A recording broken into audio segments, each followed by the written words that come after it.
bem, pessoal, sejam todos bem-vindos.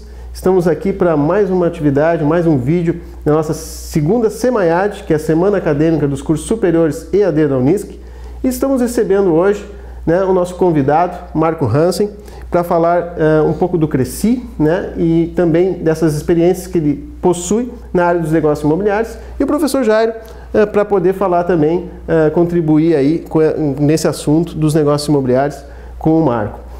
É um grande prazer que você possa acompanhar também todos os nossos vídeos dessa semana acadêmica, com outros entrevistados, com outros convidados, com outras pessoas que possam compartilhar seus conhecimentos conosco. E eu acho que a grande oportunidade aqui é realmente refletirmos um pouco se a gente está realmente por dentro dos assuntos mais relacionados à área, se a gente está realmente buscando conhecimento, a gente vai se sair muito bem aqui com experiências profissionais muito relevantes. Gostaria que então nossos convidados se apresentassem, vamos conversar com o professor Jairo aqui, e para poder a gente dar seguimento então à nossa entrevista. Ok, meu nome é Jairo Broink, sou professor do curso de administração da Unisc e sou corretor de imóveis.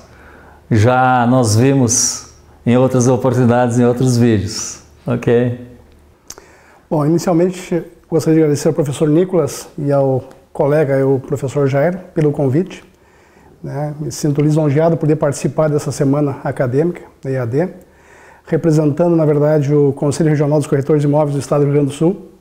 Meu nome é Marco Aurélio Fontoura Hansen, eu sou corretor de imóveis, sou delegado do Conselho Regional de Corretores de Imóveis da cidade de Santa Cruz do Sul, na verdade um braço do nosso conselho na região, representando a autarquia, e me sinto lisonjeado de poder participar, de alguma forma contribuir com o curso EAD da universidade. Minha formação, além de corretor de imóveis, eu sou advogado, sou corretor de seguros e sou empresário aqui em Santa Cruz do Sul.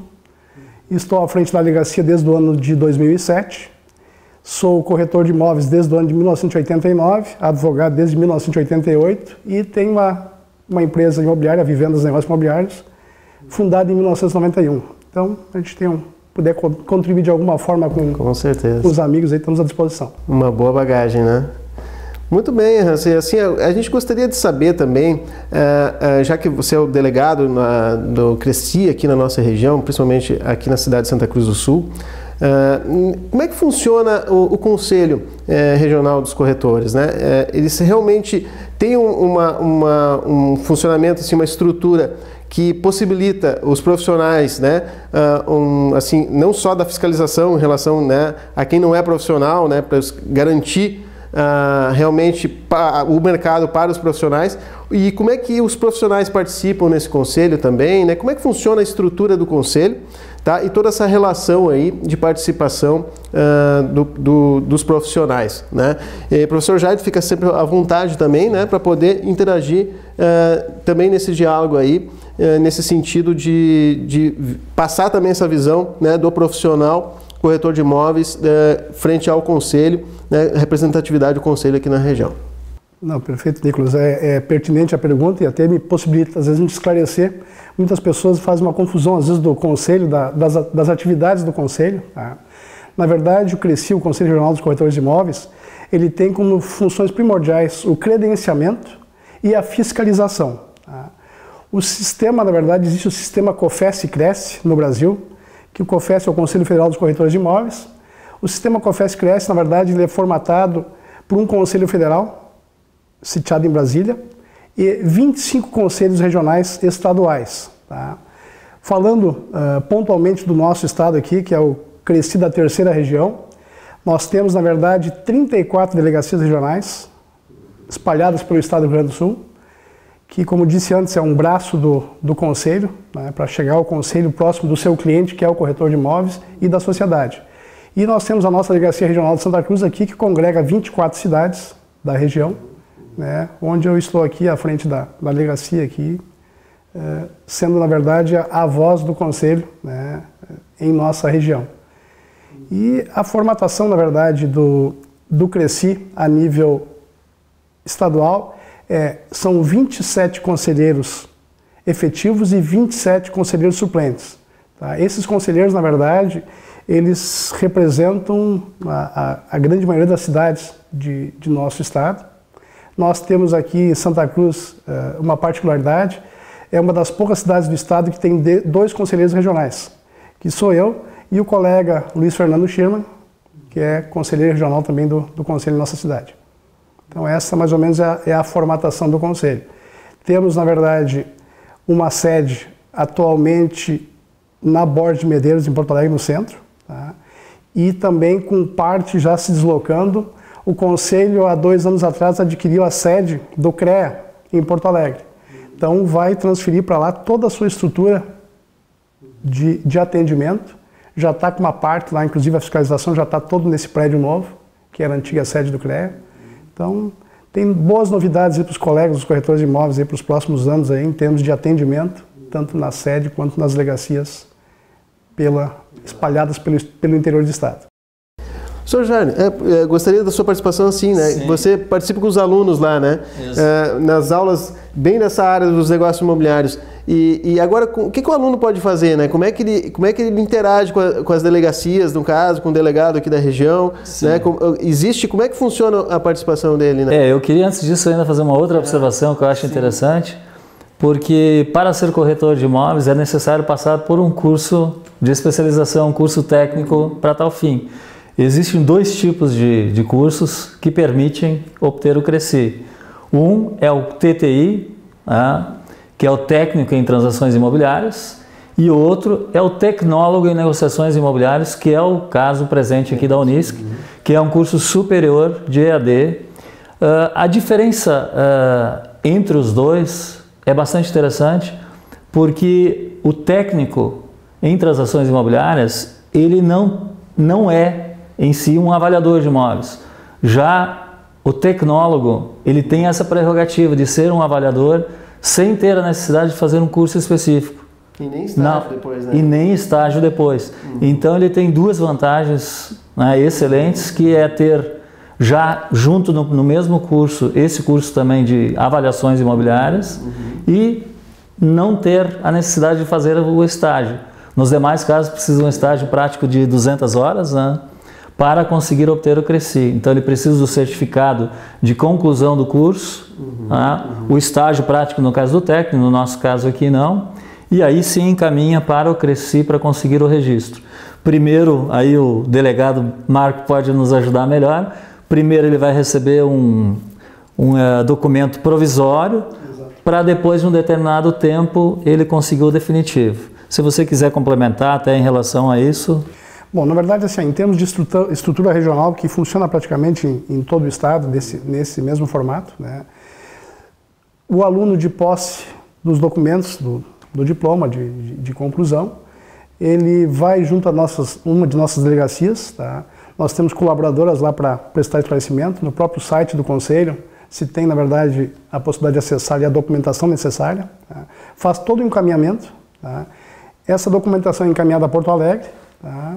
Onde passa pelo crivo da Secretaria do Conselho, em Porto Alegre, toda a parte documental. Estando ela conforme, isso é enviado por os conselheiros fazem analisar, é montado um processo, na verdade, é feita uma análise por um conselheiro relator, e este processo depois vai para a plenária para fins de homologação do credenciamento.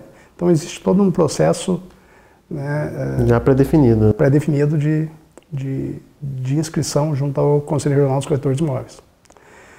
Um detalhe que eu acho que é importante esclarecer para as pessoas: o CRECI é uma autarquia federal que tem um diferencial. Ela é auditada pelo Tribunal de Contas da União, tá? Só que ele tem um diferencial que é o seguinte: ele é todo autossustentável, o Conselho é autossustentável com as anuidades dos seus inscritos, na verdade. Tá? Então, não tem, apesar de ser uma autarquia federal, não tem verba federal nenhuma, nem da União, nem do Estado. Tá? Então, é um diferencial do nosso Conselho essa formatação. Tá?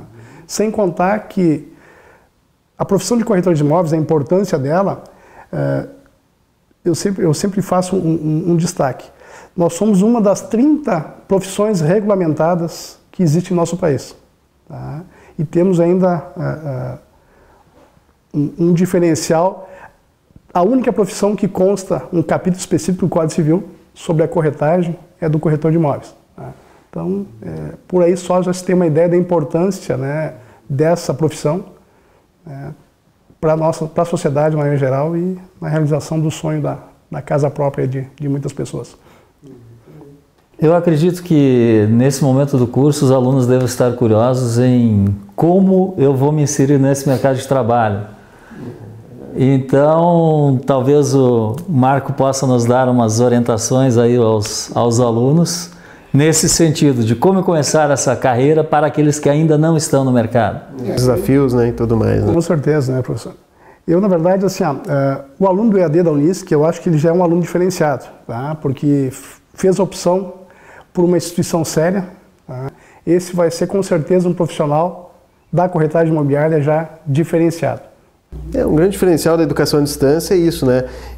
Todo aluno ele precisa de uma proatividade, ele precisa de uma iniciativa muito maior, muitas vezes, do que aquele aluno que pode se sentir, às vezes, confortável. Eu tenho a aula tal dia, lá à noite, de repente, ou em algum horário, e ele vai lá, aula, né, assiste lá a sua aula com o seu professor, mas na videoaula, na educação à distância, ele tem, além de uma dinâmica que ele mesmo vai determinar em que momento ele vai parar para estudar, né, ele tem essa necessidade de estudar, né, ele tem essa determinação obrigatória, eu tenho que realmente parar para estudar, porque senão não vai ter um momento lá de eu assistir o professor, a não ser numa videoaula e ler os materiais. Né? Então, eu acho que todo profissional que passa pela educação à distância, ele tem um diferencial importante, porque ele já é mais incentivado e obrigado, inclusive, a um estudo ainda maior, né, do que o outro estudante, né, que, de certa forma, daqui a um pouco, né, pode ir levando, às vezes, um certo estudo e concluindo as suas disciplinas, mas a educação à distância exige muito mais do aluno. Com certeza. Não está terceirizando para o professor no curso presencial, né? Na verdade, um outro ponto, Nicolas, importante, acho que seria esclarecer também a questão da fiscalização do conselho, como acontece isso. A gente sabe que em várias categorias profissionais existem pessoas que exercem a profissão sem de fato estarem cadastradas ou ter habilitadas, né, para esse fim em diversas profissões, inclusive medicina e outras, aí a gente percebe eventualmente acontecer isso, certo? E a nossa profissão também não é diferente. Então, como se procede nesse caso? Como o Cresci procede e como os demais corretores que já estão habilitados vão ter a segurança de que estão tendo uma concorrência leal e não desleal? Perfeito. Bom, professor Jair, na verdade, assim, eu sempre comento com os colegas que o grande fiscal de qualquer profissão é o próprio, no caso da nossa, é o corretor de imóveis. Tá? Ele é o grande auxiliar da fiscalização. O conselho, como uma das suas atribuições primordiais, que é a fiscalização, ele tem uma estrutura, tá, de fiscalização que dá uma cobertura no estado do Rio Grande do Sul todo. Tá? Essa estrutura toda está sediada em Porto Alegre. Tá? Só que depende o quê? Muitas vezes de provocação. Tá? E eu comento às vezes com os colegas, né? O Jair também é colega da área, hein? A atuação se dá por denúncia. Tá?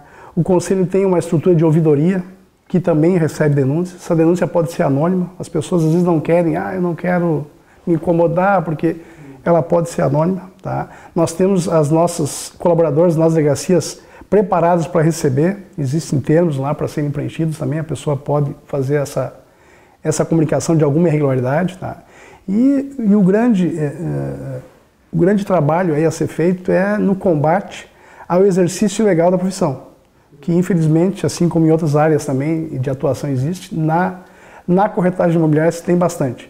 O Conselho tem uma atuação, exemplificando, no litoral, a chamada Operação Veraneio, tá? Onde atua lá com a fiscalização acompanhado da Brigada Militar, tá? Porque há consequências legais, né, pelo exercício ilegal de qualquer profissão regulamentada, né? E na nossa não é diferente. Então o Conselho realmente tem uma atuação bem forte. Tá? Nós tivemos no ano de 2014, você tem ideia, mais de 33 mil visitas efetuadas pelo nosso departamento de fiscalização, que é um departamento de destaque a nível nacional, que seguidamente tem sido campeão em fiscalização um ranking que o Conselho Federal tem, o nosso estado ele tem sempre se destacado ali, quando não em primeiro, em segundo ou terceiro lugar. Então esse é um trabalho também realmente que é importante que as pessoas, né, que os futuros colegas corretores, que a sociedade, esse eu acho que é um grande trabalho em prol da sociedade que o Conselho executa. Eu acho que é interessante também a gente discutir, daqui a pouco temos pessoas assistindo esse vídeo que não são ali os alunos, não são da área, né, de negócios imobiliários, mas são às vezes aqueles seriam os clientes, né, de quererem comprar algum imóvel, alguma coisa, ou justamente nessa parte de construções, né, e verificar, né, algumas negociações que estão ocorrendo. Então, como é que é o trabalho desse pessoal, né? O que eles poderiam, inclusive, o que eles podem achar, né, de importância do próprio corretor, né? Qual é o grande diferencial de eu fazer um negócio com um corretor mesmo, ou ir para o caminho ilegal daqui a um pouco, que pode acontecer das pessoas serem levadas a isso, né? Sim. O fundamental, Nicolas, de se buscar a orientação de um corretor de imóveis, né, é porque, além dessa orientação profissional, tá, pelo conhecimento do mercado, vai estar ainda respaldado pelo Conselho, pela fiscalização do Conselho. Então, se a pessoa se sentir de alguma forma prejudicada, lesada, ela pode encaminhar uma denúncia, inclusive contra esse inscrito. Né? Então, assim, ó, o objetivo justamente que nem disse, o diferencial é esse, a nossa profissão, ela se autorregulamenta, né? Se autopune, na verdade tem uma formatação bem interessante, né? Muita gente desconhece, porque às vezes o pessoal reclama, o conselho não tem dentista, não tem médico, não é atribuição do conselho, né? Não tem e não vai ter também, tá? Essa não é uma atribuição dentro das prerrogativas do Conselho Regional. E é importante que as pessoas saibam e utilizem realmente, né, a parte de fiscalização, onde tem... tive algum prejuízo numa negociação imobiliária, se é pertinente, encaminhe um questionamento, vai obter. O Conselho, além dessa estrutura toda que eu comentei antes de ouvidoria, ele tem na verdade, uma estrutura, departamento jurídico, tem a ouvidoria, comunicação, fiscalização. Então, em verdade, tem um leque de estrutura, né, que está lá à disposição não só dos corretores de imóveis, como de toda a sociedade. Exatamente, né? Pelo que deu para entender, né, isso vai trazer segurança não só para os corretores em si, como para os profissionais, mas também para esses consumidores, vamos dizer assim, né, para as pessoas que fazem uso desse serviço. Para reforçar essa questão da importância de trabalhar junto ao corretor de imóveis, existe uma série de questões, né, técnicas, como por exemplo a questão da avaliação do imóvel, a questão elétrica, hidráulica, sistemas construtivos, então a própria localização, então enfim uma série de detalhes que pode mudar a negociação em si, certo? Sem falar das questões legais, contratuais também, de tudo que pode implicar no negócio imobiliário. Então a pessoa muitas vezes pensa em, não, eu não vou contratar um corretor porque eu vou ter que pagá-lo, etc. e tal. Só que muitas vezes os prejuízos decorrentes de um negócio mal feito são muito maiores do que os honorários que se paga pelo trabalho da imobiliária ou do corretor. E para aquele que quer, inclusive, vender um imóvel, né, trabalhar com a corretagem, ter corretores trabalhando, fazendo a parceria, facilita muito a vida dele também, né? E se sente mais acolhido no sentido assim, não preciso correr atrás de pessoas querendo ter que estar toda hora abrindo o meu imóvel lá para mostrar para ele como funciona, como está ali, né, para fazer a negociação. Sim. Então o corretor toma parte dessa negociação e de forma muito profissional, né? Eu acho que isso é muito importante realmente. Então isso já valoriza aquelas pessoas que realmente não conhecem muito da profissão, né, mas que estão aí curiosos vendo esse vídeo nesse momento. Eu acho que é importante a gente falar agora, né, professor Jairo, dessa questão de como é que funciona realmente esse mundo de crise daqui a um pouco que a gente vive, dessas dificuldades econômicas e políticas que nesse momento, nesse ano, a gente vive aqui no Brasil, mas que de certa forma a gente é impactado, né? E aí, nesse sentido, na região também, como estão os negócios imobiliários, né? Como é que está esse mercado? Esse mercado está aquecido, ele teve um desaquecimento em função da chamada crise, né? Se é que é crise mesmo, que oportunidades surgem aí ou não, né? Como é que funciona isso daí? Bom, eu vou fazer uma provocação, Nicolas. Crise ou oportunidade? Né? Eu acho que muitas vezes é oportunidade. Né? Eu vejo assim, a nível de mercado hoje, nós temos uma crise de confiança, tá? Decorrente de uma crise política que tem reflexos financeiros. Né? Mas posso te dizer assim, ó, que a nível de mercado regional aqui, de Santa Cruz e da região, o que nós observamos agora, recentemente, na verdade, é as pessoas tirando valores de aplicação financeira e indo para o porto seguro, que é o imóvel. Isso é um processo que já aconteceu em outras chamadas crises. Tá? Então a gente percebe justamente isso. As pessoas às vezes ficam com uma certa intranquilidade e pensam, olha, vou investir no imóvel. Até porque aplicações financeiras, recursos financeiros, poupança, já tivemos, infelizmente, num passado e não muito distante, já tivemos o bloqueio de valores, né? Graças a Deus, imóvel até hoje, né? E eu costumo mexer uma coisa que os antigos já diziam, né? Que quem compra terra não erra, imóvel moeda forte, e realmente, né? A gente percebe, né? Porque assim, ó, tu fala, crise, tá? Eu fiz esses dias uma brincadeira com um gerente de banco amigo meu, fui lá e questionei, me diz uma coisa, né? Falando meio baixinho, ele, o que foi, Marco? Onde está o dinheiro? Onde é que está o dinheiro? E ele, como aonde está o dinheiro? Eu digo, o dinheiro que estava no banco. Né? Alguma coisa migrou da poupança para aplicação, porque agora está com a rentabilidade melhor, mas o dinheiro continua aqui. E ele, não, graças a Deus, porque pelo que se vê às vezes no jornal e na TV, parece que o dinheiro desapareceu, né? Acabou. E isso não, né? Realmente é aquela questão, às vezes as pessoas, por desconfiança, acabam ficando um pouco apreensivos, né? Isso reflete, na verdade, em toda a cadeia, né? Não só na cadeia imobiliária. Né? E eu posso te dizer assim, ó, tivemos aqui, por exemplo, na nossa região, aqui, um atendimento de uma demanda que estava reprimida do programa Minha Casa Minha Vida. Tá? Então hoje tu tem ainda a comercialização de imóveis, né? Até porque não tem muita oferta disso, tá? Mas as poucas unidades que se tem ainda, e o Jairo atua nessa área também, né, Jairo?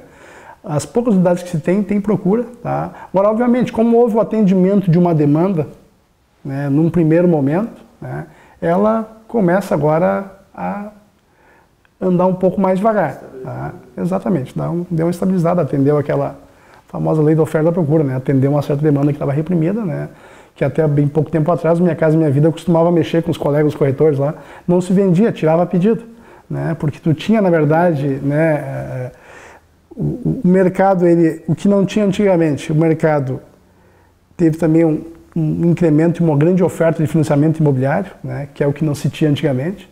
Então, existia um represamento, né, de negócios aí que acabaram com Minha Casa Minha Vida, e isso eu digo assim, costuma fazer uma movimentação na engrenagem, né? Tu movimentou Minha Casa Minha Vida, e tu movimentou os imóveis de médio valor, os de alto, então isso, e é isso que a gente precisa, né? A economia tem que girar nesse formato aí, a riqueza tem que girar, que não pode as pessoas ficarem assustadas e, né? Por incrível que pareça, parece um contrassenso, mas assim, se para alguns hoje está ruim para vender, eu digo que está muito bom para comprar, tá? Porque tem muitas oportunidades e bons negócios. Na verdade, como o Marco falou, o dinheiro no banco, ele muda de uma aplicação para outra, ele migra, e assim também no mercado, ele não termina, ele pode migrar de uma mão para outra, ele pode migrar de uma pessoa para outra.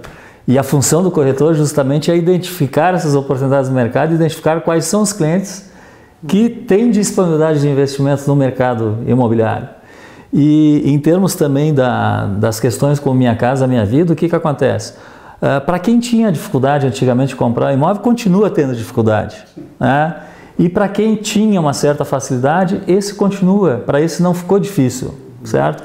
Pelo contrário, que nem o Marco falou, ficou até mais fácil, ficou melhor de comprar hoje, porque algumas pessoas eventualmente precisam se desfazer de algum imóvel e quem tiver capital disponível tem uma oportunidade excelente de fazer ótimos negócios hoje.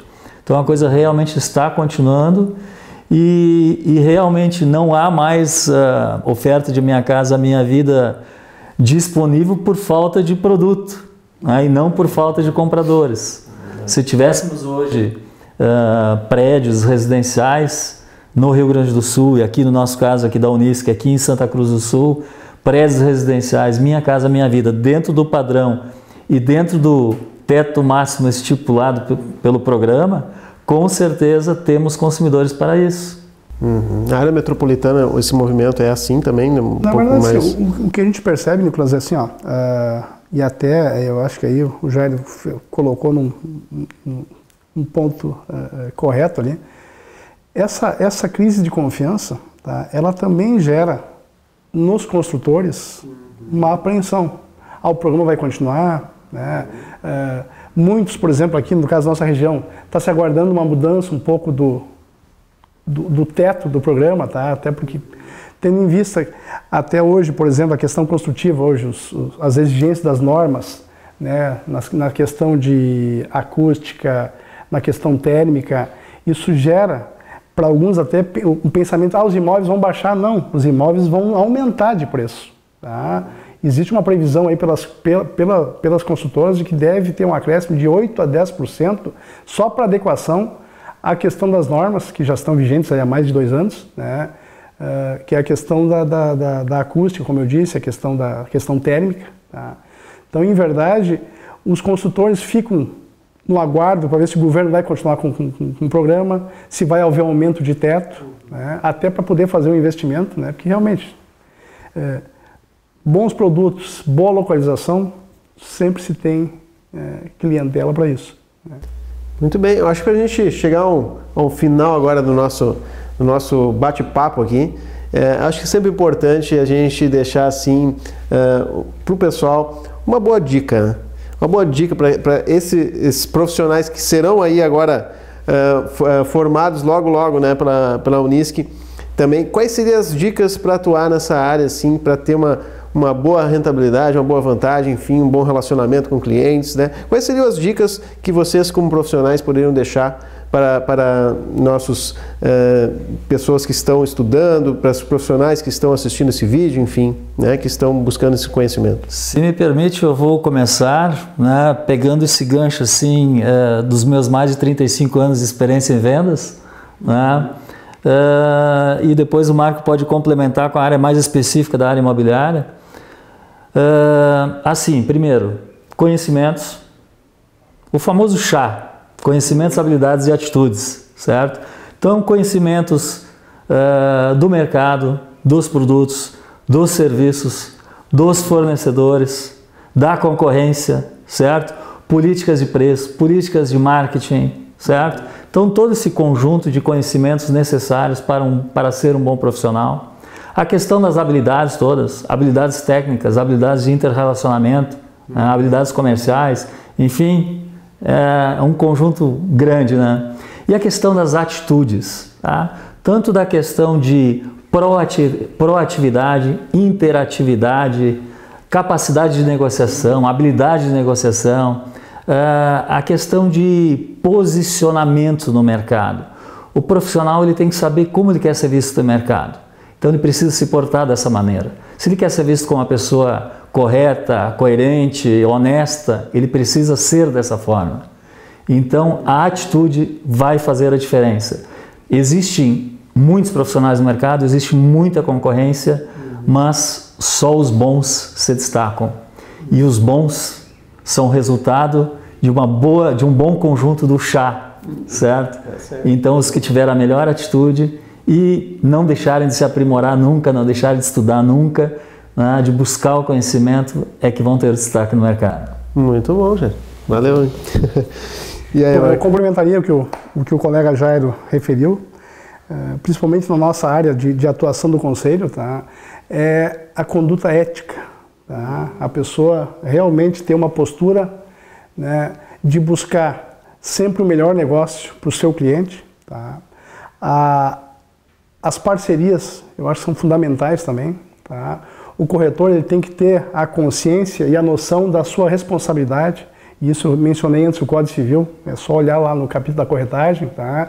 A responsabilidade do corretor, tá? Ela até sofreu uma alteração, até na redação do artigo específico ali, ela é muito grande. Então, esse corretor preparado, diferenciado, com todas essas aptidões e qualidades que o Jairo mencionou, ele também, ao mesmo tempo, tem que ter a postura ética, a preocupação com a segurança jurídica do negócio. Por isso que é fundamental comercializar imóveis incorporados, tá? Até ter a noção do que acontece para quem não comercializa imóveis não incorporados. Isso é uma legislação de 1964. Né? Tem muita gente que às vezes se surpreende, mas o que acontece? Existe a penalização para o corretor de imóveis. Buscar segurança na questão da... Hoje tu tem uma facilidade até com internet, buscar as negativas. Tá? Na verdade, realizar aquele negócio que é tranquilo e bom para todo mundo. Tá? Que é bom para quem compra, bom para quem vende e bom para quem intermedia. Esse eu acho que é o segredo da profissão, né? E o segredo do bom corretor de imóveis. Eu acho que agindo assim, né, Jairo? Eu acho que está um bom profissional, com certeza, um colega aí que vai agir dentro dos preceitos legais aí, que é o que a gente espera. E isso que você acabou de falar, isso é a negociação cooperativa. É buscar o benefício para ambos os lados, certo? E é isso que vai trazer um relacionamento de longo prazo que vai permitir ao corretor e à imobiliária ter os clientes não só para um único negócio, mas ao longo do tempo. Para o filho, para o pai, para o neto. Isso.